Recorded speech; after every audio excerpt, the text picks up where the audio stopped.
And a warm welcome to our second edition of UBC News Tonight on this 6th day of February 2025. I'm Lauryn Masika Kazimotoi. And now before we get into tonight's news bulletin, let's first take a look at the top stories this evening.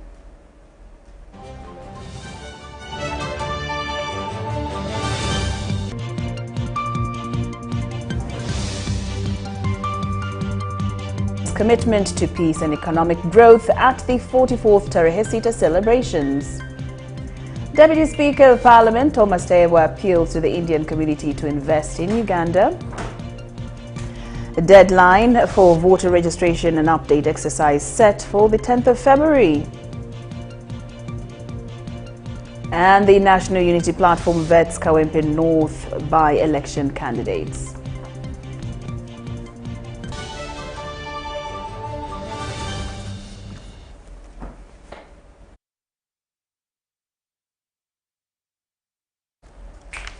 Good evening once again. President Lauryn Masika has a firm commitment towards peace and economic growth. Now, this was during the 44th Tarehe Sita celebrations held in Choteda district.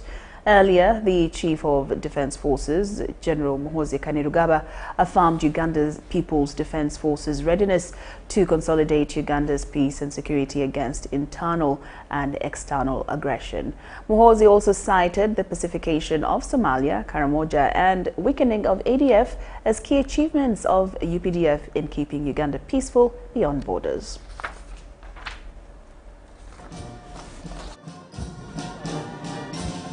For lack of a better word, here at Tarehe Sita celebrations, the parade was just smart.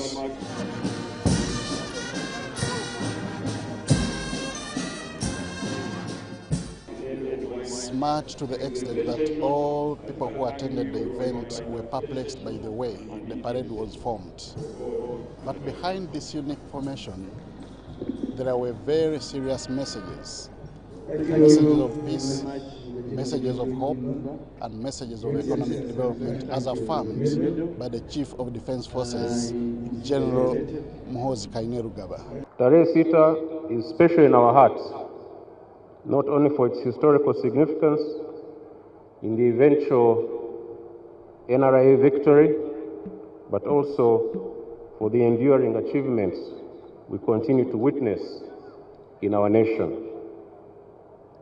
As the UPDF, we have worked tirelessly to consolidate the fruits of the liberation struggle, ensuring not only peace and security within our borders, but also supporting our brothers and sisters across the continent. Muhoozi highlighted many successes that the UPDF has registered over the years, including weakening the Allied Democratic Forces, which was causing havoc in Western Uganda, and at the same time also the pacification of Karamoja sub-region. Recently, I visited the joint forces in DRC, that is UPDF and FADAC, in North Kivu and Ituri provinces. Over the past 3 years, since the launch of Operation Shujaa, the joint forces have severely degraded and dismantled ADF as a fighting force. It has been greatly weakened. We have destroyed their bases and eliminated many of their senior commanders. And going forward, General Muhoozi affirms UPDF commitment towards continuous maintenance of peace across Uganda and beyond.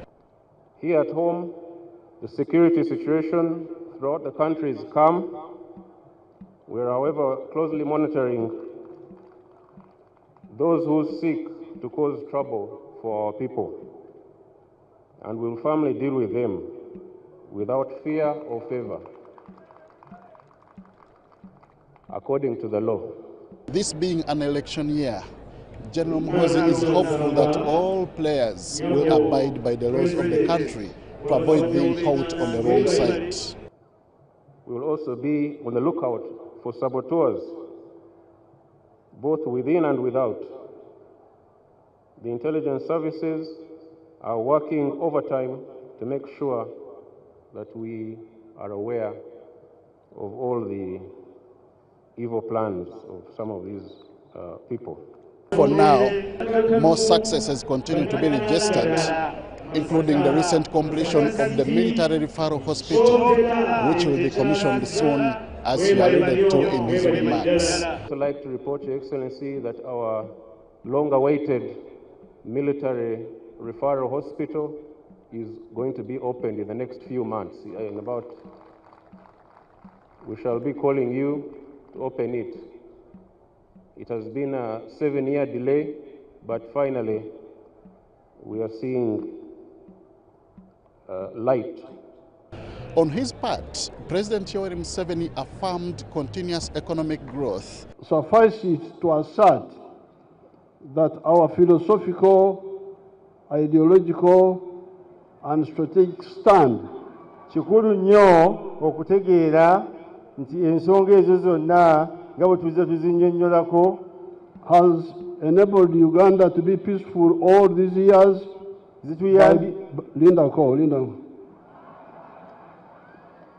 Has enabled Uganda to be peaceful all these years by building a strong army and other state institutions, expanding education and health services, and other health services, modernizing infrastructure, electricity, roads, water, telephone services, internet, ensuring freedom of speech and worship, and emphasizing Pan-Africanism through regional and continental political and economic integration. With the revival of the 3 T's and 3 C's, he's hopeful that Uganda's economy will grow, with or without oil. After June, kaakati bwe tunaaba nga tumaliriza omwezi ogwo gw'omukaaga, our economy will grow by 7.3% without oil. Ebyenfuna byaffe bijja kukula okweyongerako ebitundu 7 n'obutundu 3 buli 100, naye ng'awo tetunaba kutunuulira ssente ze tunaaba tuggyamu oil. Without oil, our economy will be growing at about 7.3%. Now, with oil, our rate of growth will go into double digits. He reiterated Muhoozi's words of continuous maintenance of peace in the country without disturbance. I end this short speech Oweekitiibwa Pulezidenti amaliriza speech eno by assuring the people of Uganda, as General Muhoozi has assured you, that the UPDF has all the capacity to protect you, supported by you, as well as protecting your property. The 44th Tarehe Sita celebrations has ended colorfully here at Chotera. Henry Okoch, UBC.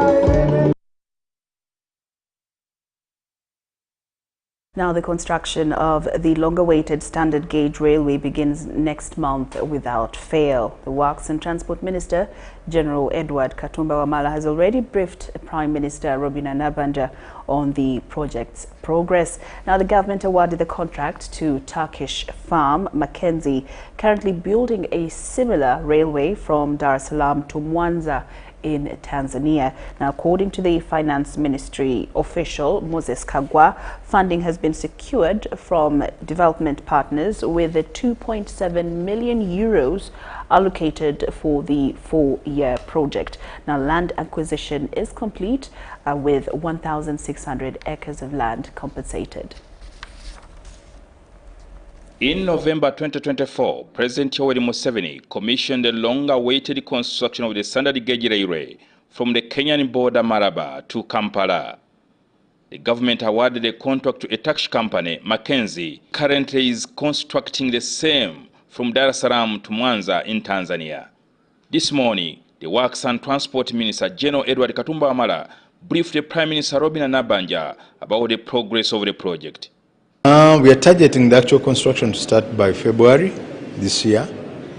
We have already got the right of way. Not February, March. We already got the right of way. We have enough space or enough distance for the contractor to start. The contractor is here himself with his team. They are now doing preliminary investigations to see how they are going to start, and also bring in their equipment, because they have a lot of equipment to bring in. According to the Director Economic Affairs in the Ministry of Finance, Moses Kagwa, government has already secured funds from the development partners to kickstart on the project. Government is expected to spend 2.7 billion euros for the 4 years project. The money is already budgeted for. Yes, within our budget over the medium term. Getting some money from external borrowing from export credit agencies, which is about 1,620,000,000 euros. Then we have the development financial institutions like ADB, World Bank, 675. Then we shall also use treasury bonds. Through Ministry of Finance, we have already received what we call funds for the limited notice to proceed, LNTP, and so we have the funds, the about $75 million. It will be mainly for cargo. It may have limited wagons. I mean, it's limited passenger wagons, but it's mainly for cargo, because we want to remove as much cargo from the road as possible to protect our roads, because these roads are deteriorating at a very fast pace because of the cargo. This will also help us to reduce all the accidents. And those people want to move faster. I believe this one will take just an hour. If we spend... Passengers is 120 kilometers per hour. So how many hours will it take from Malabo? 2 hours. About 2 hours. But you know the traffic jam here. People spend a full day. That would be really good. Recently, the Prime Minister of Uganda, Lauryn Masika, visited Tanzania, and she was taken to a guided tour of what Tanzania has done on the standard gauge railway. And they told me for them they used a loan, I'm told from Exim. Yes, but most of the monies were raised locally. According to the Ministry of Works and Transport, they have secured a right-of-way of 60 meters wide and over 1,600 acres of land already compensated. The Minister for Justice and Constitutional Affairs, Norbert Mao, has informed Parliament that the deadline for the voter update exercise remains 10th February. However, an extension may be considered if the exercise is not completed by this date. While presenting a statement on the voter update exercise on the floor of Parliament and responding to the report from the Legal Committee as directed by the Deputy Speaker Thomas Tayebwa, Mao stated that the Electoral Commission will implement the recommendations in the report to the fullest extent possible. The Deputy Speaker Thomas Tayebwa has noted that the recommendations from the Legal Committee regarding the ongoing voter registration exercise contravene Article 62 of the Constitution, which affirms the independence of the Electoral Commission. As a result, the report was not adopted, but was instead forwarded to the EC.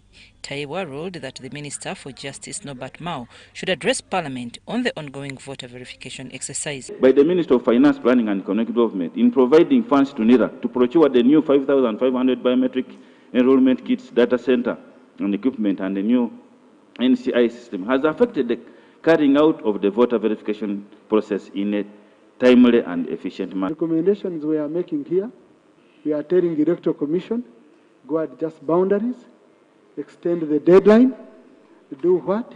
It's in contravention of Article 62, Chair. When we are going about this, if we are giving advisory recommendation, they can be given on matters of principle.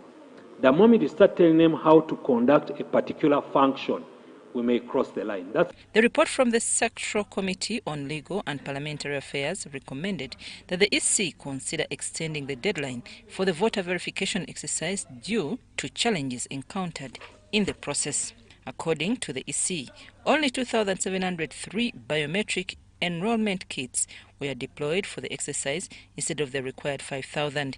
Many of these kits are outdated and prone to frequent breakdowns, hindering the smooth execution of voter registration. Mao emphasized that the EC chairperson informed him that an extension of the deadline would only be considered if the exercise remains incomplete by 10 February. The chairman told me that should the 10th February arrive when the exercise has not been completed, the Electoral Commission will announce measures for redress. For now, 10th February remains the deadline. One of the EC was declaring that they will not extend and they will not extend. And this has caused the panic among the people who have not registered and they are due for registration. No, there's no way you can say we pronounce ourselves, for example, on extension before we review what we've gotten from the field.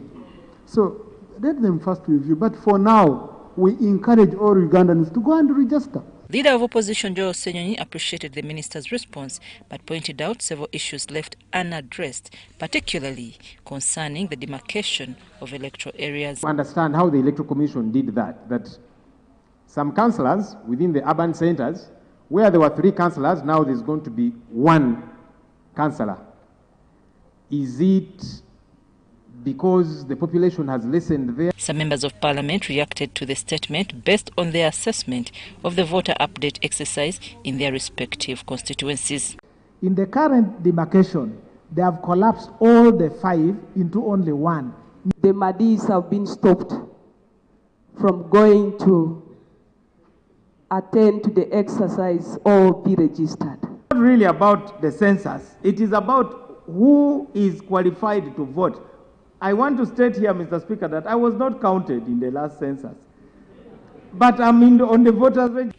The report also recommended that the EC should verify citizenship by consulting the National Identification and Registration Authority (NIRA) and use only registered persons possessing national IDs and NINs as mandated by Section 66 of the Registration of Persons Act.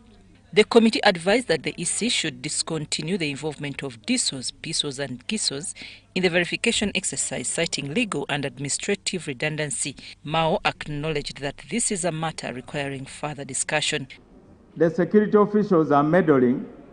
I think that's a matter that we can have to deal with, because for long we have insisted that the Electoral Commission must be in charge and must be seen to be in charge.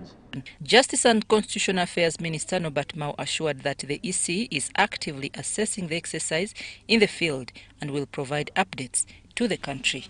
I'm Nafka Farid and Gloria Gwitabinji at Parliament.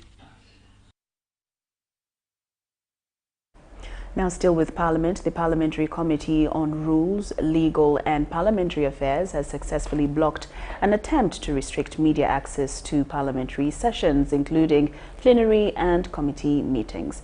The committee argues that such restrictions would curtail media and press freedom. This development follows a proposed amendment to the parliamentary procedure in which the Office of the Clerk sought to make Parliament the sole provider of a live feed to various media houses. However, Abdu Katuntu, who presented the committee's report to Parliament, objected to this proposal. The committee knows that current Rule 233 allows admission of accredited media to the press gallery with electronic device for purposes of recording and coverage. This provision grants the media the freedom to independently record and broadcast parliamentary proceedings live. Additionally, Parliament has established a practice of accrediting media houses to ensure professionalism and accountability in the coverage of parliamentary proceedings. The committee believes that if strictly enforced, media accreditation can serve as an adequate safeguard to preserve the accuracy, integrity, and decorum of parliamentary proceedings. In its report, the committee also endorsed a proposal to allocate a slot in the Parliamentary Commission for members of Parliament elected as independents.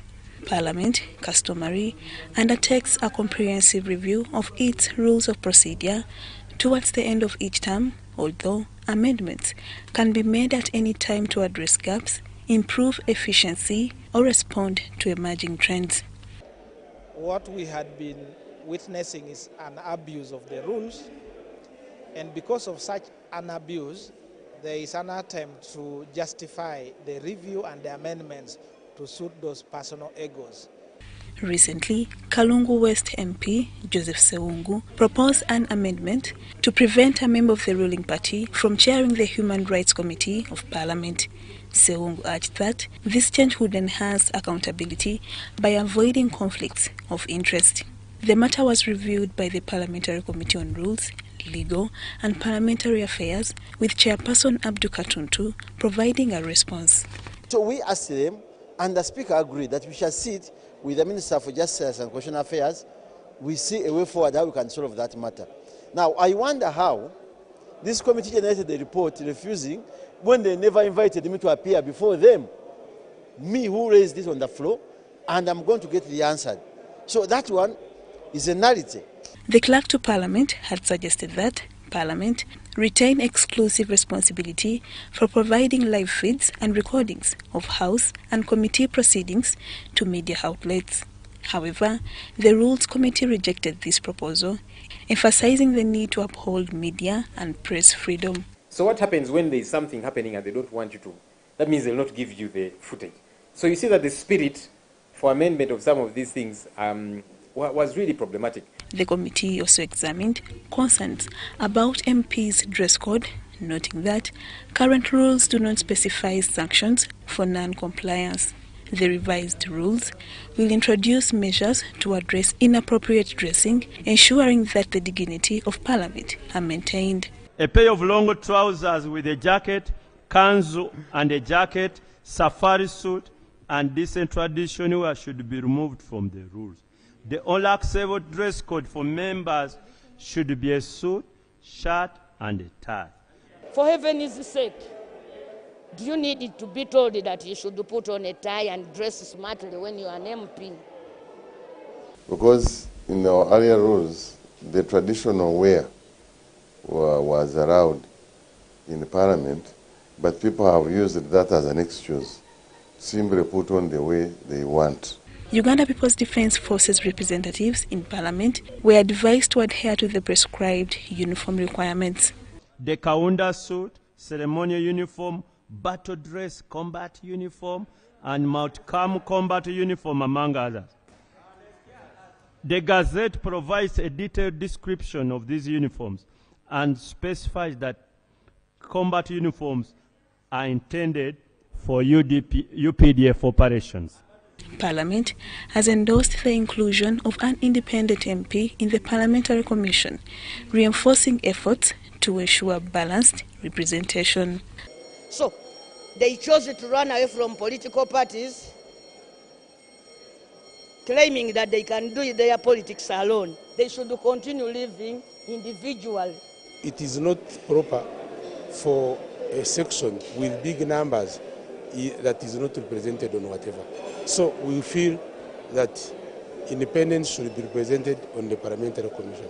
Some MPs expressed mixed reactions regarding the reviewed rules of procedure. For commissioners, when they say, yeah, the one for the opposition should be elected, the ones for the ruling party should also be elected, okay, that's fair enough, because now you're saying all members should be involved.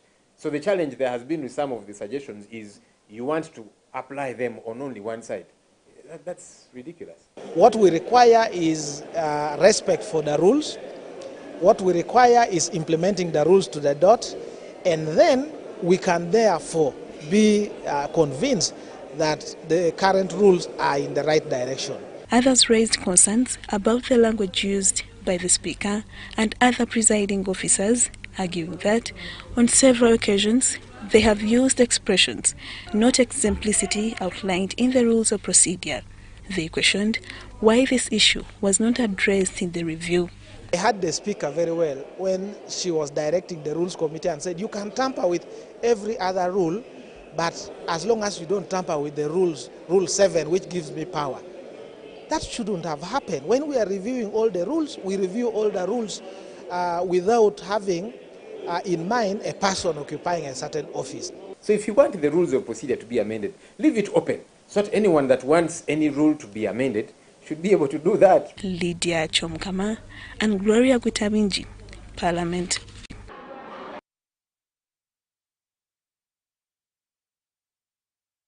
Officials from the Ministry of Finance have been arraigned before the Anti-Corruption Court this evening and remanded to Luzira Prison on charges of corruption, causing the government a loss of 6 billion shillings through manipulations of payment systems. We have more details on this report.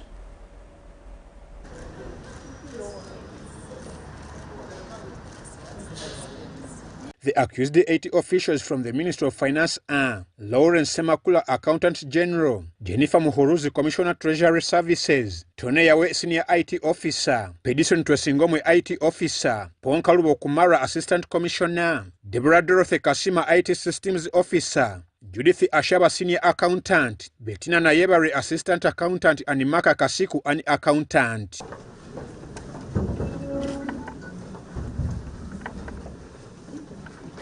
The prosecution alleges that Lauryn Masika, the Accountant General, and Jennifer Muhuruzi, the Commissioner of Treasury Services, failed to implement measures to safeguard public funds, leading to a loss of $652,588 to the government of Uganda. We intend to make prayers thereafter. This matter is coming up for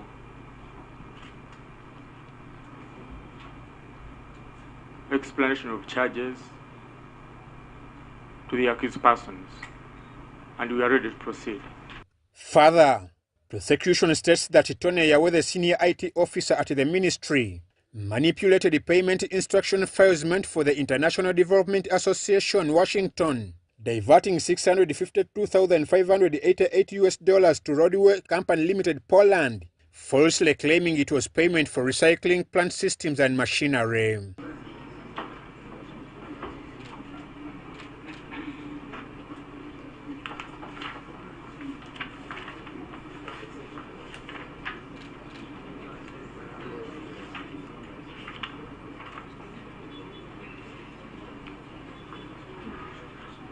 Other suspects have been charged as accomplices in this corruption scheme, which prosecution claims was intended to illicitly enrich Roadway Company Limited. However, Chief Magistrate Rachel Natchez informed the suspects that her court lacks jurisdiction to take their plea, as they will appear before a High Court judge, who will also determine their bail application. The group faces 11 counts, including corruption, causing financial loss, electronic fraud, abuse of office, and money laundering. State Prosecutor Richard Birivumbuka informed the court that police investigations are still ongoing. The suspects have been remanded to Luzira Prison until February 18, 2025, and criminal summons have been issued against Pedison Twesingomwe, the Assistant Commissioner for Accounts, who was absent from court. Amwai Vanjuko and Deborah Namamonde for UBC.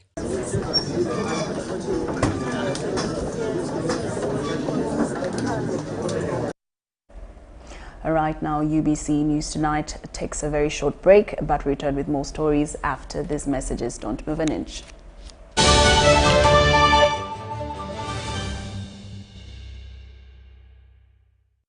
Here's your chance to win school fees for your child for a whole year. Just pay school fees using Momo. Dial *165 *80#. Select option 2 for school pay. Select option 1 to pay school fees. Enter the student number and amount and approve the transaction. You are now entered a draw to win school fees.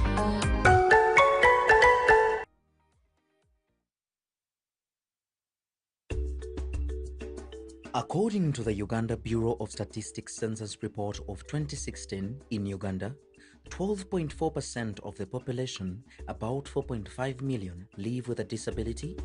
Limited access to ICT and assistive technologies increases digital disparities, prompting UCOSAF's aim to promote digital inclusiveness for persons with disabilities. The ICT for People with Disability program aims to improve the accessibility of education and technology for persons with disabilities and promote their full and effective participation in society.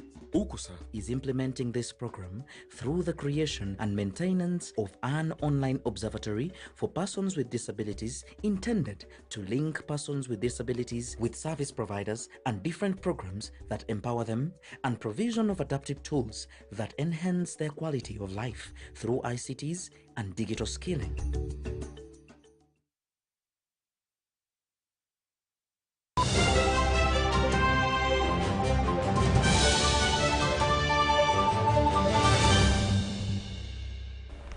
All right, welcome back from that break. We're glad that you're still with us on UBC News Tonight. Now, in more news this evening, the Uganda's economic activity continues to strengthen, driven by a significant recovery in the industrial activity. Now, a stable microeconomic environment and foreign directive investment towards the extractive sector, now says Dr. Michael Atigi-Ego, the Deputy Governor Bank of Uganda. However, the central bank cautions that Uganda's growth outlook remains uncertain due to various internal and external challenges. We have more.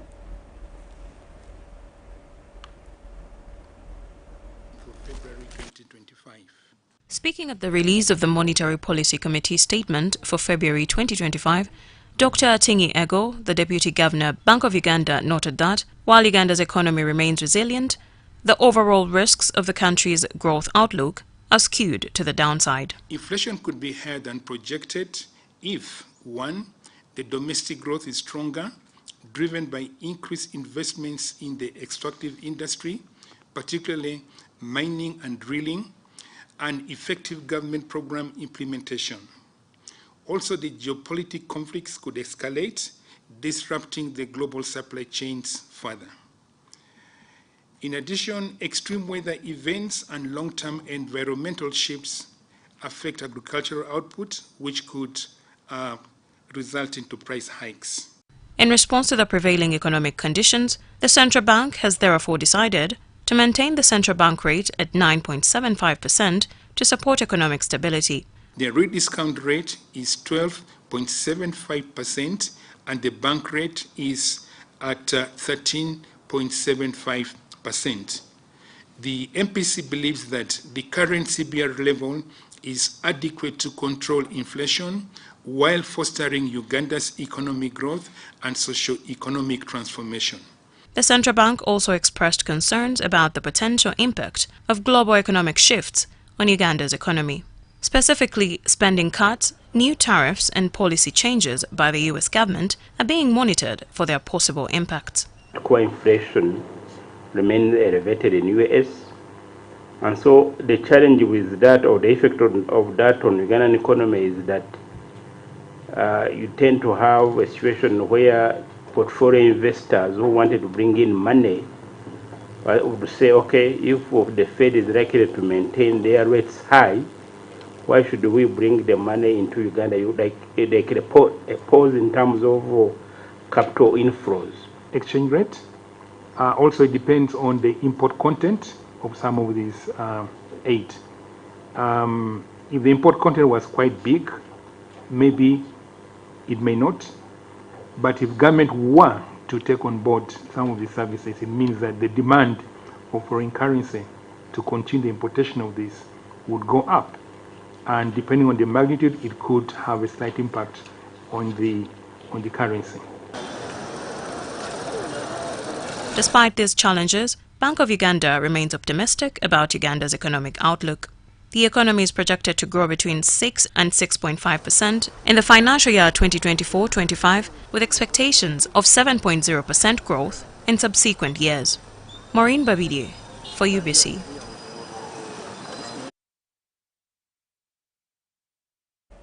The Minister of State for Primary Education, Dr. Joyce Moriko-Kadutu, has called on parents in Gulu City to send their children to school. During her visit to several primary schools, Dr. Kadutu monitored the reopening process and stressed that the first week should not be treated merely as a preparation period. We have the details. Dr. Joyce Moriko-Kadutu visited several primary schools in Gulu City as they reopened the 2025 academic years.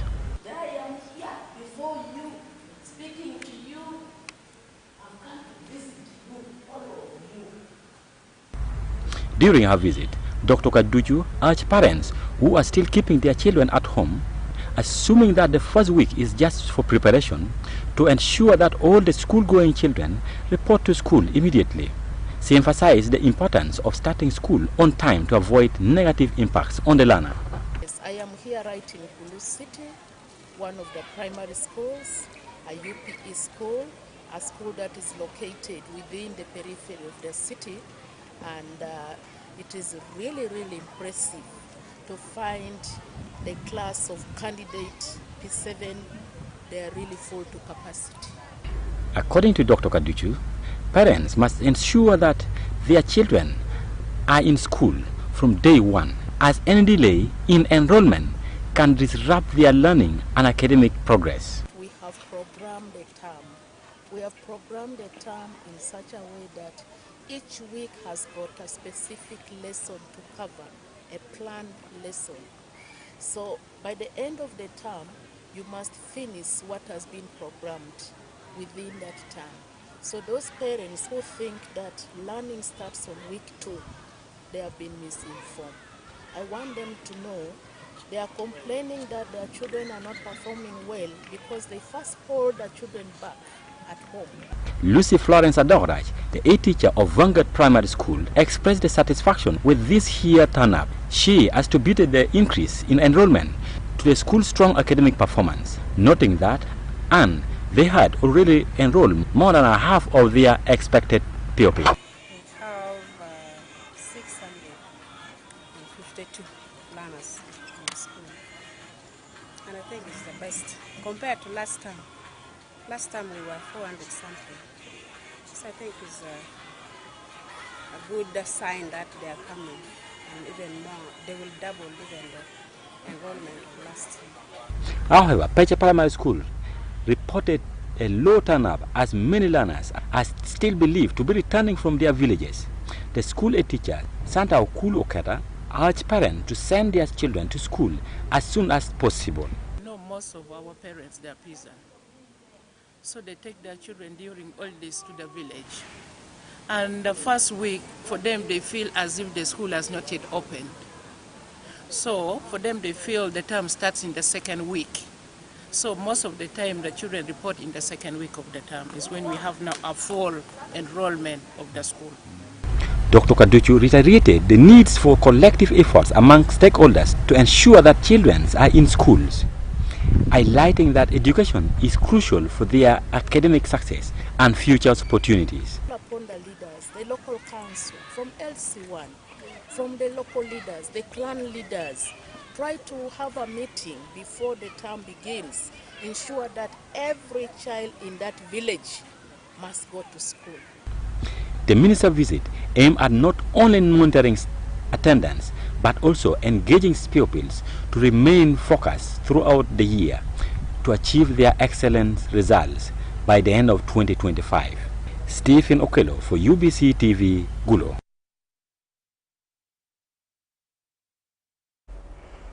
Thank you, Okello, for that. Now, Miracle Center Cathedral Church, Lubaga, has launched a 3-day special prayer session to intercede for peace in the war-ravaged Eastern Democratic Republic of Congo. This initiative comes ahead of the anticipated joint summit in Tanzania, where leaders will discuss peace talks and a ceasefire in the DRC. The patron of Miracle Center Cathedral Church, Lubaga, Pastor Robert Kanja, has called for a ceasefire and urged people to pray for peace and stability in the region.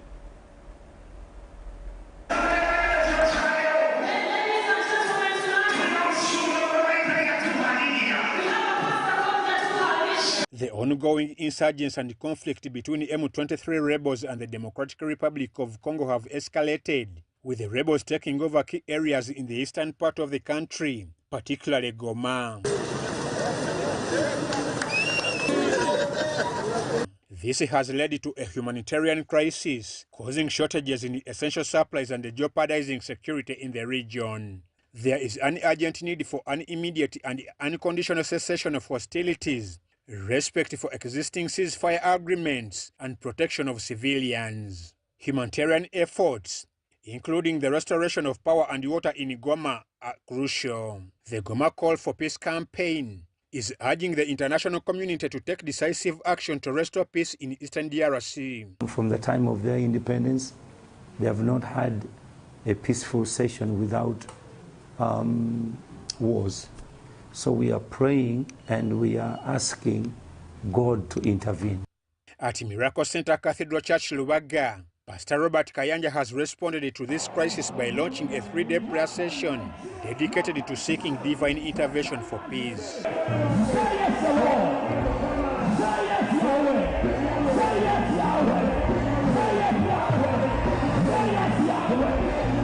Calling upon peace-loving Ugandans and Congolese and Rwandese, Tanzanians, Kenyans, East Africans in general, South Sudanese, to pray for our brothers in Congo.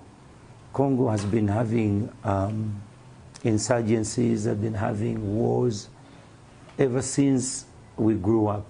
The timing of this prayer initiative aligns with the upcoming summit in Tanzania, spearheaded by the Southern African Development Community SADC and the East African Community Heads of States. The summit aims to ensure the inclusion of all warring parties in peace negotiations. We've had the presidents of East Africa and SADC a meeting in Dar es Salaam on Saturday about the same issue.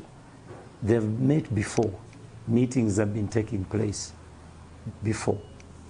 And, but it doesn't seem that it was yielding lasting peace fruits. So we are asking God that this time when they meet, they will not leave that hall until they have come to a conclusion of giving the Congolese the peace they deserve.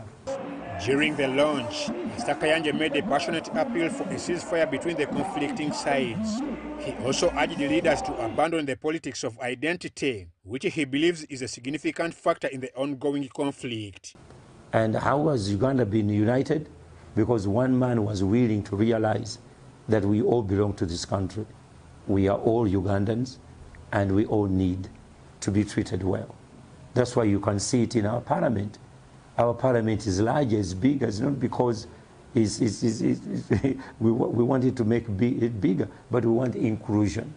And I think the region needs to listen to President Museveni more, because they will learn that you cannot marginalize any group of people, no matter how small it is. Those people matter.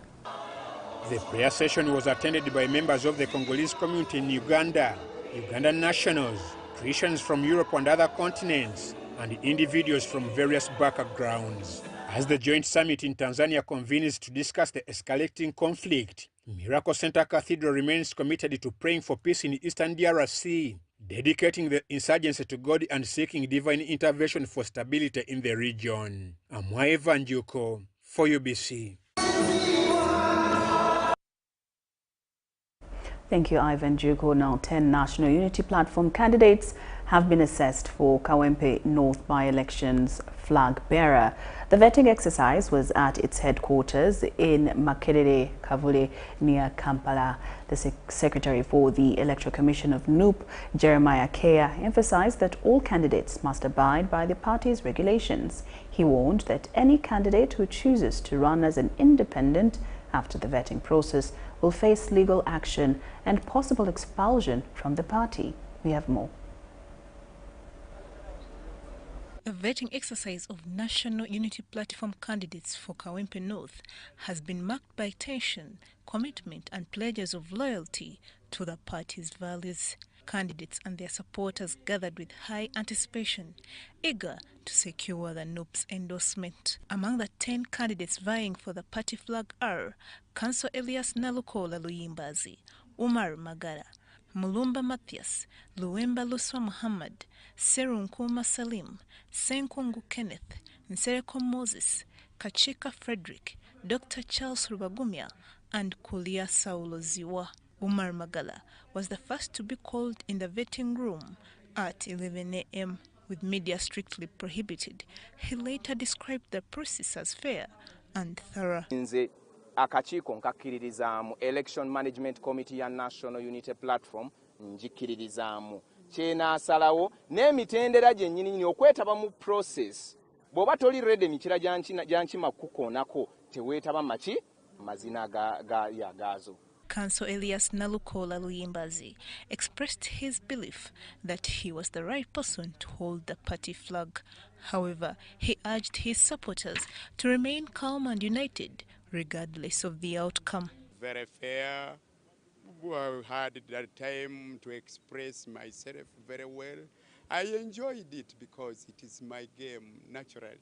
The credible, formidable candidate to have dear voters and my supporters, I'll make a statement that I'm not vying. You know, I'm not a job seeker. I have a job. I'm an advocate of the High Court and all courts of judicature. Like I've said, I was trained to be a good leader from those political organizations I've already alluded to. I don't intend to be indisciplined leader after joining NUP. Luemba Luswa Muhammad, equally assertive, declared that the flag belonged to him, citing his loyalty to the party since the People Power Movement days. And I am willing to support him. I am willing to go door by door in Kawempe North to support and win massively with 95%, because what we need is to secure our people of Kawempe North. We are fighting tiresomely to ensure that NRM doesn't take that position. And hand in hand, I will work with my team to ensure that the party gains that position. Serunkuma Salim took a more measured stance, promising to respect the committee's decision, while reaffirming his unwavering commitment to both the party and the people of Kawempe North. I'm one of the people who are going to contest in by-election in Kawempe. So I'm here today for voting, and if I thought I happen to get a card, it will be grateful for me. And if I happen not to get a card, I will be behind that person who has got a card, so that we can push our party in front. The voting has been nice, and one thing is this, that ever since I subscribed to the national platform, I have to respect whatever decision that comes out from the Election Management Committee. Reiterating the party's position, Jeremiah Kaya warned that any candidate who defies the vetting outcome and runs as an independent will be taken to court and expelled from NUP. Just the reception process. There are 3 processes. From here, tomorrow this process is equivalent of 40%. Tomorrow will be another process which is equivalent of 10%, which is a debate, a public debate. And there will be another process equivalent to 50%, which will be ascertaining the capacity of the candidate in the field, who is more popular in the field. Now our party constitution is to the effect that when a person participates in a process of this kind and turns up and contests against the official flag bearer, he automatically ceases to be a member of the party. As you know, when you sign your name on a document agreeing to something and you turn around, you could actually also be taken to the courts of law. It's just that in politics we don't want to sometimes take on these things. But Cayenne Faith, Jamil Sekaja for UBC. Another person has taken oath of office as the Paramount Chief of Lango Cultural Institution's engineer Michael Moses Odongo Okune was sworn in a ceremony presided over by Counsel Makmot Kibwanga, the institution attorney, in front of High Court in Lira in the presence of other clan chiefs. Owitong. Take a look. Michael Moses Odongo being elected, I'm going to be no Wanyashi of Lao. You better Wanyashi Melao. Swear in the name of the Almighty God. Going in that I shall. Near Bino, exercise the function of the Wanyashi. The swearing in followed the stay of execution of a ruling which nullified the election of engineer Moses Michael Odongo and his subsequent coronation. From the High Court, he was ushered to his home in senior quarters, where his supporters were gathered awaiting his arrival. He later addressed the Council of Clan Chiefs, urging them to embrace peace and unity.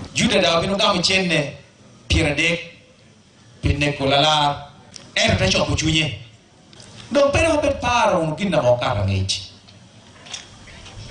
Tampamiti chimwanga toro. Tampamiti tubere. Yakina wun luak melao.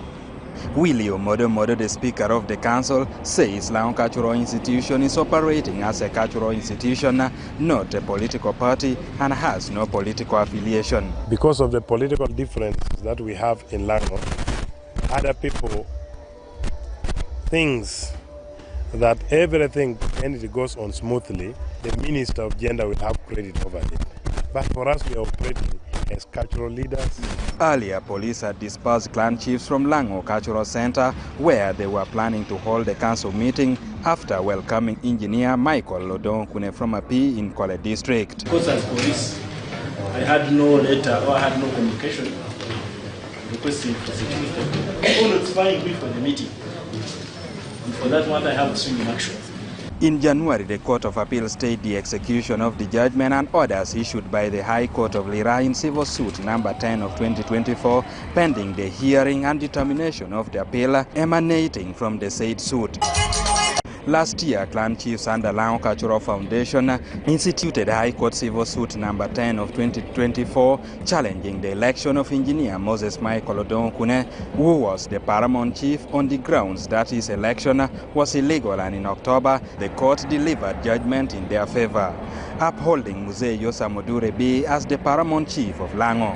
However, engineer Okune appealed the ruling and the matter is still pending hearing. Edi Ulwa, UBC News. Now, 2 people have been confirmed dead in a fatal road accident that occurred along the Kamuli Ginger Road on Thursday morning. The crash happened in Busota Cell, Southern Division, Kamuli Municipality, when a Tata Boster truck registration number UAY 383E carrying sugarcane lost control and hit 2 motorcyclists, killing them on the spot.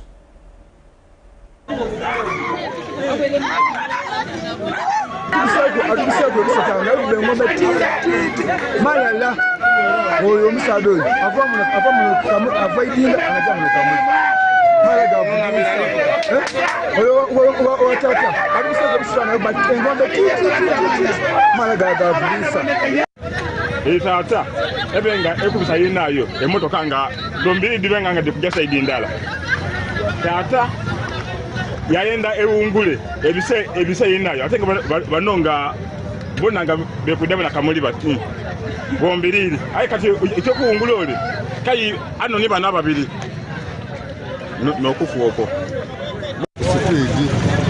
oyo emotoka busita yeze bisakosite okuwungula yamulema okwiza kuno yadema yagabira bugabire ku luguudo kumandi kuno balaba bwe Kamuli kwa babaire kusaidde babaire kutibalivuga bagola mule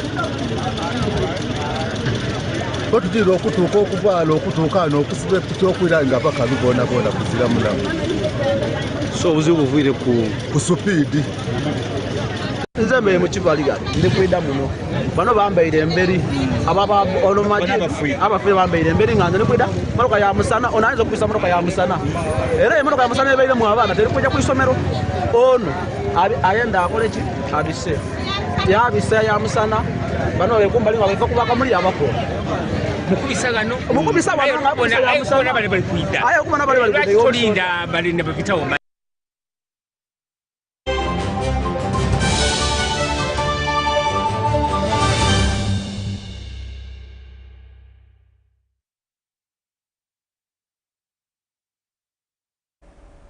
Now into international news, Japanese Prime Minister Shigeru Ishiba will meet U.S. President Donald Trump at the White House on Friday.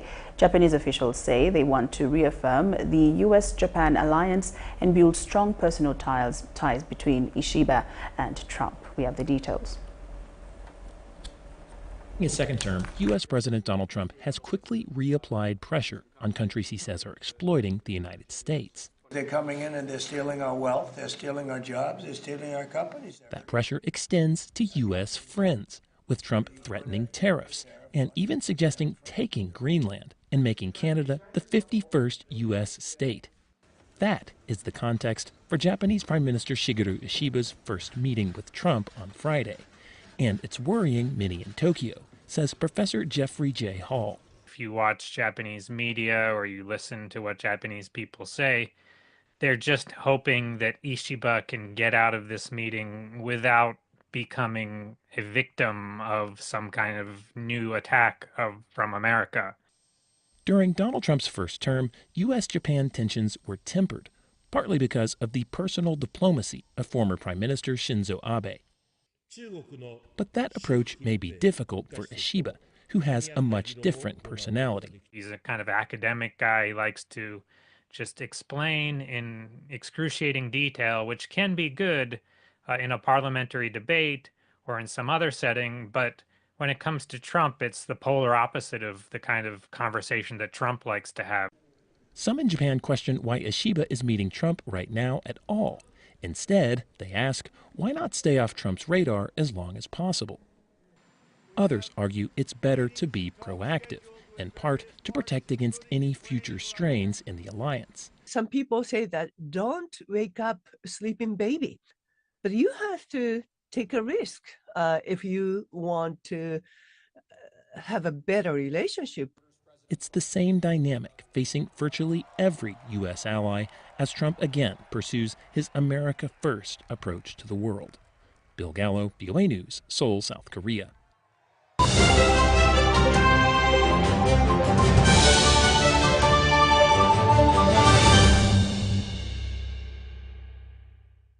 Here's your chance to win school fees for your child for a whole year. Just pay school fees using Momo. Dial *165 *80#. Select option 2 for school pay. Select option 1 to pay school fees. Enter the student number and amount and approve the transaction. You will now enter the draw to win school fees.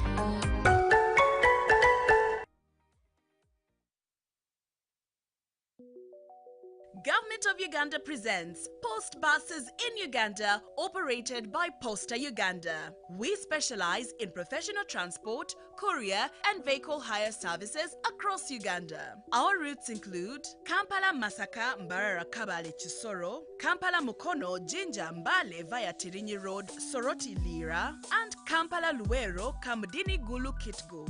Our main offices are located at the Post Office Head Office on Kampala Road, with booking services available at counters 23 and 24 at the General Post Office. You can also book at designated district post offices along our routes. For inquiries or bookings, please contact us on 0751 684 184. Posta Uganda. We deliver trust.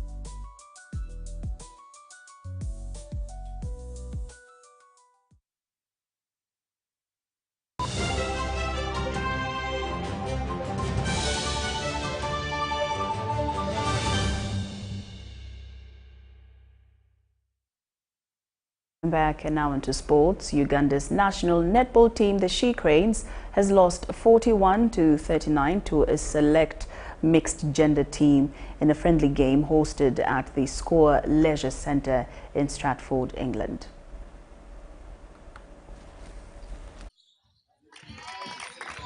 With just 3 days to a return to action in the 2025 Vitality Netball Nations Cup in England, Uganda's national netball team, the She Cranes, has lost 41-39 to a selected mixed gender team at the Score Leisure Centre in Stratford.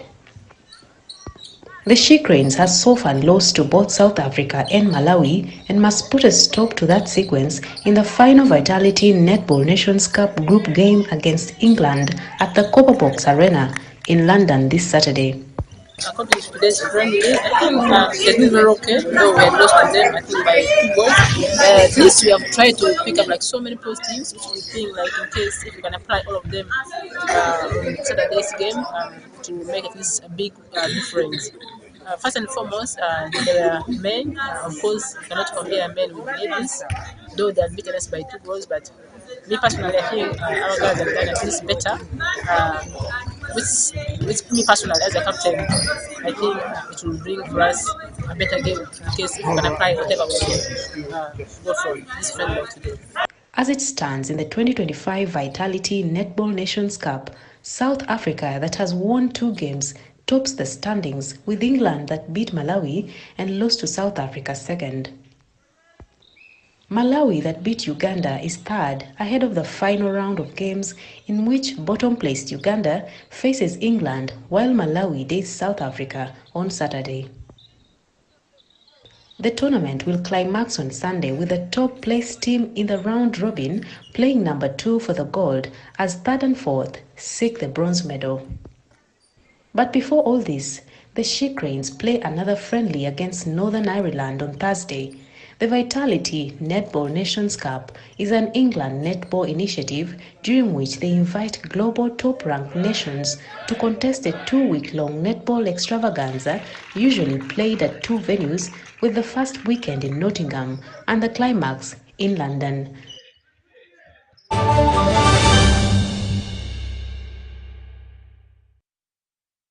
With that, UBC News Tonight has come to an end. Thank you so much for your company this evening. I'm Lauryn Masika Kazimotoi. Good night.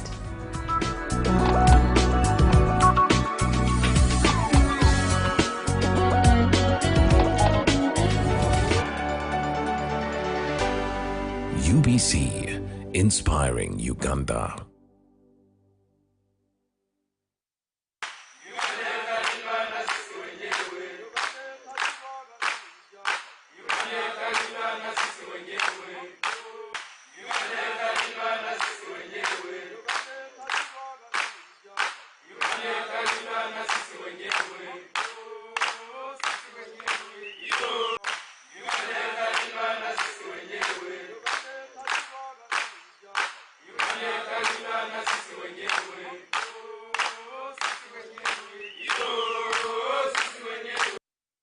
Uganda People's Defense Force Engineering Brigade is the construction arm of the Army with a mandate to carry out strategic infrastructural development during operations and peace times. Yeah, I'm Brigadier General Engineer Bess Jebekunda, the Joint Staff Engineering of the Uganda People's Defense Forces. I was recently promoted from Brigade Commander to Joint Staff Engineering in order to properly oversee and supervise the numerous construction projects, both within UPDF and the wider government. As you are aware, we